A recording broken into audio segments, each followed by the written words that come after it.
સર્વને જય સ્વામિનારાયણ. માંડવીના જે ખૈયા ખત્રી હતા તેનો પ્રસંગ તો બહુધા લોકો જાણતા હશે, પણ આ ખૈયા ખત્રીએ સ્વામિનારાયણ ભગવાનને પ્રશ્ન કર્યો કે તમે ભગવાન તો ખરા, પણ તમે 10 અવતાર કે 24 અવતારમાંથી કયા ભગવાન છો?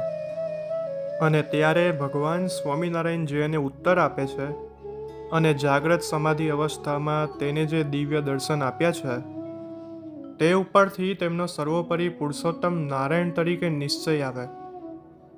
આ ખૈયા ખત્રીનો થોડો સંક્ષિપ્તમાં પરિચય આપું તો આ એટલો મોટો વિદ્વાન હતો કે હજારોની સંખ્યામાં એની હાજરીમાં લોકો આને માનતા હતા. પોતે બ્રહ્મજ્ઞાની હતો, ઘણો વિદ્વાન હતો, ભણેલો હતો અને શુષ્ક વેદાંતી હતો. પ્રશ્નો પૂછીને સ્વામિનારાયણ ભગવાન સાથે આને સંવાદ તો કર્યો હતો, પણ તે પછી પણ સ્વામિનારાયણ ભગવાનના ભગવાનપણાના લક્ષણ જોવા માટે એને સંકલ્પ કરેલો કે જો સ્વામિનારાયણ ભગવાન હોય તો મને 1.25 સેર જલેબી ખવડાવે. આવી રીતે ખૈયા ખત્રીએ અનેક વખત ભગવાન સ્વામિનારાયણના ભગવાનપણાનો નિશ્ચય કરવા માટે આ બધા સંકલ્પો કરેલા. અને પોતે જ્યારે સમુદ્ર આગળ હતા અને તે વખતે તેમને તરસ લાગી, પણ સમુદ્રનું પાણી તો ખારું હોય, ત્યારે ભગવાન સ્વામિનારાયણ પ્રગટ થયા અને તેને મીઠું પાણી પાયું. અને જે સ્થાન ઉપર ભગવાને તેને પાણી પાયું હતું તે સ્થાન આજની તારીખ પર્યંત મોજૂદ છે. અને જ્યારે ત્યાંથી પાણી સિંચવામાં આવે છે ત્યારે મીઠું જળ નીકળે છે. અને અંતે ખૈયા ખત્રી સ્વામિનારાયણ ભગવાનનો આશ્રિત થયો. અનેક પ્રસંગો બનેલા છે, આવો તેને સંક્ષિપ્તમાં નિહાળીએ.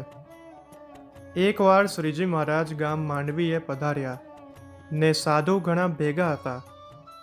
પછી મહારાજે બ્રહ્માનંદ સ્વામીને કીધું છે, કહો તો તમને આ ગામમાં લાડવા ખવડાવું ને કહો તો તમને ધૂળની ફાટું ખવડાવું.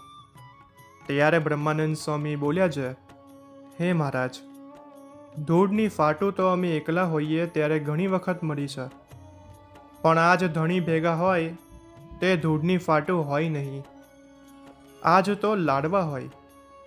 ત્યારે મહારાજે એક ધૂળનો ઢગલો કરી તે ઉપર આસન પાથરીને બ્રહ્માનંદ સ્વામીને બેસાડ્યા ને તેમને સહજાનંદ સ્વામી ઠેરવ્યા ને પોતે તો ધોળો ફેટો બાંધીને પારા ભેગા બેઠા. પછી એ ગામમાં ખૈયો એવે નામે કરીને એક ખત્રીનો ગોર હતો. તે ઘણો ભણેલો હતો અને બ્રહ્મજ્ઞાની હતો. તેને હજારો શિષ્યો હતા. તેને ખબર થઈ છે સ્વામિનારાયણ આવ્યા છે, ત્યારે તેણે એમ વિચાર કર્યો છે, આ સ્વામિનારાયણ ભગવાન થઈને ચાલે છે તે મોટું ઢોંગ ધતિંગ ચાલ્યું છે, તે મારા વિના બીજા કોઈથી એ ઢોંગ મટશે નહીં. એવું ધારીને પછી મહારાજને પ્રશ્ન પૂછવા એવો તેને સંકલ્પ કર્યો. તે મહાઆટીવાળાને ઘણા પ્રશ્ન કાગળમાં ઉતારીને તેના શિષ્યોને ભેગા લઈને શ્રીજી મહારાજ પાસે આવ્યો ને સર્વ સંતને નમસ્કાર કરીને બ્રહ્માનંદ સ્વામીને સહજાનંદ સમજીને તેમની પાસે જઈને બેઠો. પછી બ્રહ્માનંદ સ્વામીએ કહ્યું છે, કંઈક પ્રશ્ન પૂછો.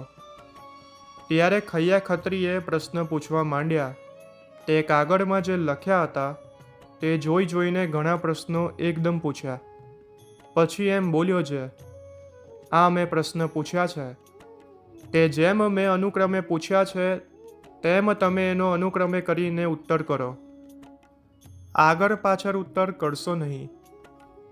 ત્યારે બ્રહ્માનંદ સ્વામી બોલ્યા છે, આ તમારા પ્રશ્ન ઘણા આટીદાર છે, તેનો ઉત્તર તો અમારે કાંઈ કઠણ નથી, પણ કહો તો આ અમારા પારા પાસે કરાવીએ. બ્રહ્માનંદ સ્વામીએ કીધું, તમે કહો તો અમારા જે ચેલા છે અમારા સંત પાસે તમારા ઉત્તર કરાવીએ.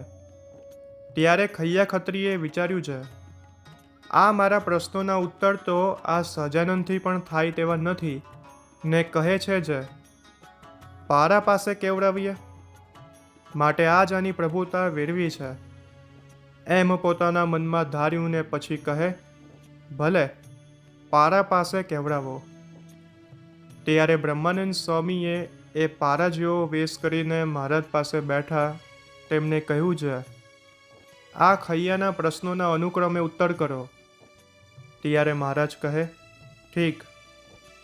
પછી મહારાજે ઉત્તર કરવા માંડ્યા. તે જેમ એણે કાગળમાં અનુક્રમે પ્રશ્નો લખ્યા હતા તેમ અનુક્રમે ઉત્તર કર્યા. તે ખૈયો ખત્રી સાંભળીને મહાવિસ્મિત થઈ ગયો ને એમ વિચાર કર્યો છે, આ પારાએ ઉત્તર કર્યા તે પારો નથી, આ તો સહજાનંદ સ્વામી મહારાજ પોતે જ છે.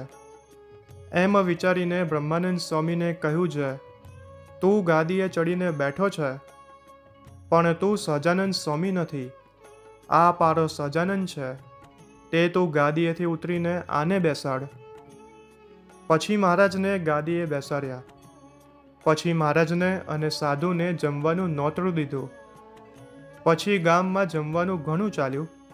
વળી એક દિવસે ખૈયે સંકલ્પ કર્યો છે, આ સ્વામિનારાયણ ભગવાન હોય તો મને સવા શેર જલેબી ખવડાવે. એમ ધારીને મહારાજ પાસે આવીને બેઠો. ત્યારે તે વખતે કોઈક હરિભક્તે મહારાજ પાસે જલેબીનો તાસ ભરીને મૂક્યો.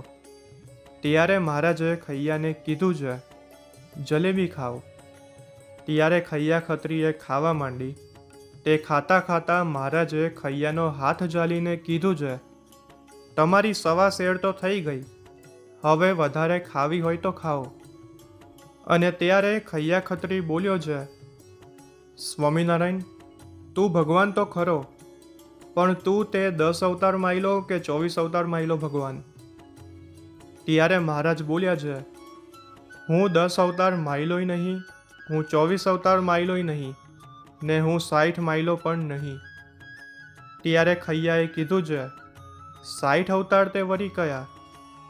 ત્યારે મહારાજે તે ખૈયાને 60 અવતારો બતાવ્યા અને મહારાજે તેને જાગ્રત અવસ્થામાં 60 અવતારો બતાવ્યા. એવો મહારાજનો પ્રતાપ જોઈને ખૈયાને ભગવાનપણાનો નિશ્ચય થયો. તો આ હતો સંપૂર્ણ પ્રસંગ. વારે વારે આપણે સત્સંગમાં કહેતા હોઈએ છીએ, આપણને તો સર્વોપરી પુરુષોત્તમ નારાયણ મળ્યા છે. એમાંનો એક આ પ્રસંગ હતો જે આપણને નિશ્ચય કરાવે. અનંત અવતાર થયા છે અને આગળ થવાના છે. અવતારોમાં જે કાર્ય કરવું તે વખતે પુરુષોત્તમ નારાયણનો અનુપ્રવેશ હોય છે અને ત્યારે અવતારનું કાર્ય સંભવે છે. વચનામૃતમાં બી ભગવાને આ વાતની સ્પષ્ટતા કરી છે. જો આ વિડીયો ગમ્યો હોય તો લાઈક કરજો, દરેક હરિભક્તોને મોકલજો, જેથી સૌને આ પ્રસંગોના દર્શન થાય. અને આ યુટ્યુબ ચેનલ સ્વામિનારાયણ સર્વોપરી પર આવા અનેક પ્રસંગો મુકાયા છે અને આગળ મુકાશે.